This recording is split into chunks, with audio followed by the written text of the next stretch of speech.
Assalamualaikum warahmatullahi wabarakatuh. Bismillahirrahmanirrahim. Alhamdulillahirrabbilalamin. Pada kesempatan ini adalah merupakan materi lanjutan dari sebelumnya, yaitu pada mata kuliah metodologi studi Islam. Mata kuliah ini saya sampaikan di program studi perguruan tinggi, Sekolah Tinggi Ilmu Keguruan dan Ilmu Pendidikan Nurul Huda Sukaraja. Pada pokok materi perkembangan studi Islam di Indonesia.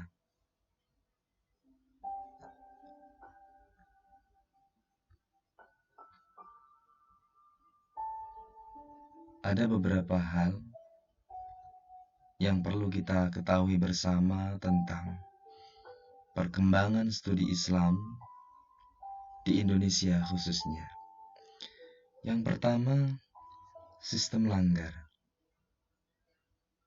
Sistem langgar ini adalah sistem pendidikan yang dijalankan di langgar, atau istilah lain surau, masjid, atau bahkan penyebutannya adalah rumah guru. Dalam konteks historisnya atau sejarahnya bahwa keberadaan langgar yang ada di Indonesia ini tidak bisa dipisahkan dari tradisi pra-Islam pada waktu itu, di mana pada awalnya bangunan langgar atau surau atau sejenisnya sudah dikenal luas dalam masyarakat Hindu-Buddha. Awalnya surau itu merupakan bangunan kecil yang terletak di puncak bukit atau di tempat yang lebih tinggi dari bangunan sekitarnya. Bangunan tersebut berfungsi sebagai tempat beribadah umat Hindu-Buddha. Atau juga digunakan sebagai tempat berkumpulnya anak-anak muda untuk belajar pengetahuan ataupun keterampilan. Setelah Islam datang, lembaga tersebut atau tempat tersebut mengalami proses islamisasi yang kemudian tempat tersebut tetap digunakan untuk mempelajari ilmu-ilmu agama Islam. Sehingga sistem langgar ini merupakan salah satu kategori pusat studi Islam. Selanjutnya, sistem pesantren.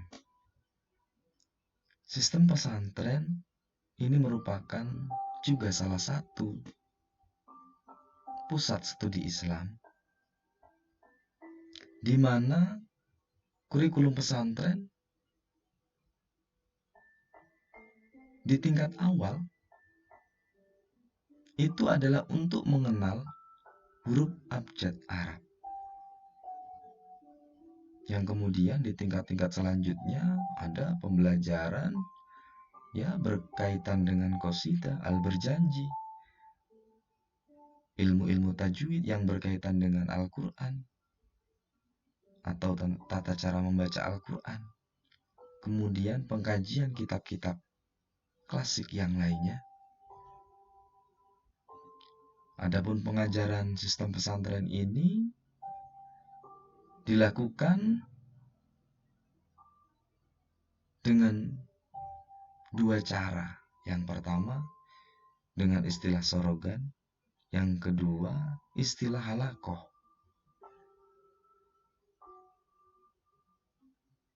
Sistem sorogan ini dengan teknis pembelajaran di mana seorang murid berhadapan secara langsung dengan guru yang bersifat perorangan.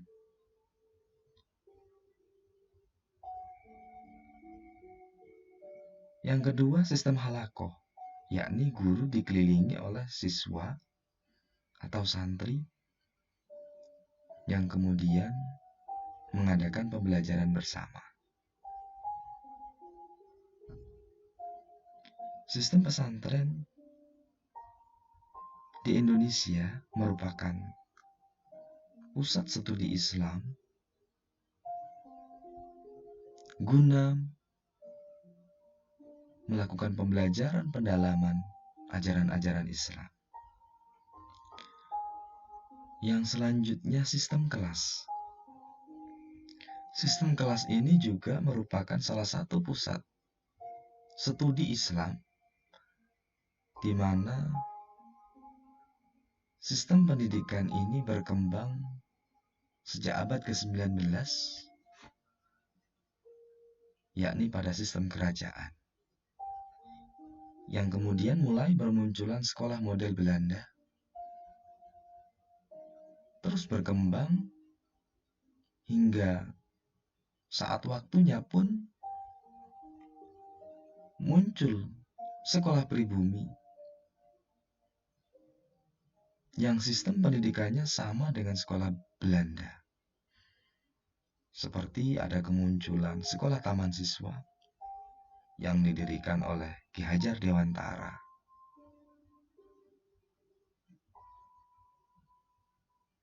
Kemudian di abad 20-an muncul madrasah atau sekolah-sekolah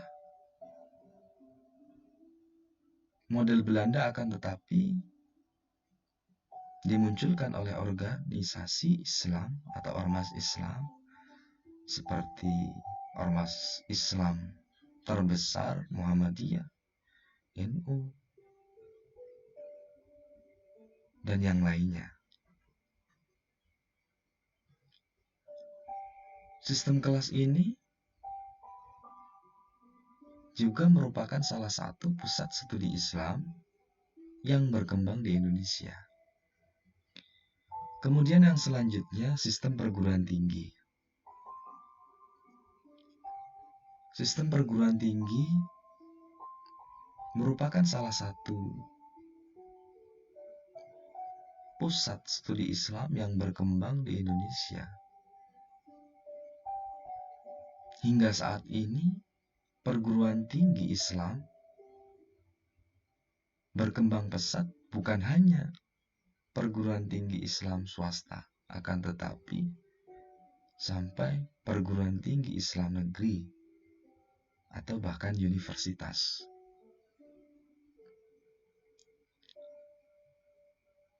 Jadi ada beberapa pusat studi Islam yang cukup pesat perkembangannya di Indonesia.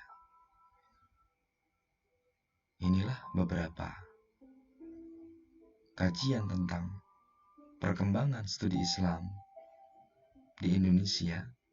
Mudah-mudahan ini dapat bermanfaat untuk kita semua. Dan akhirnya, terima kasih. Mudah-mudahan bermanfaat. Saya akhiri. Assalamualaikum warahmatullahi wabarakatuh.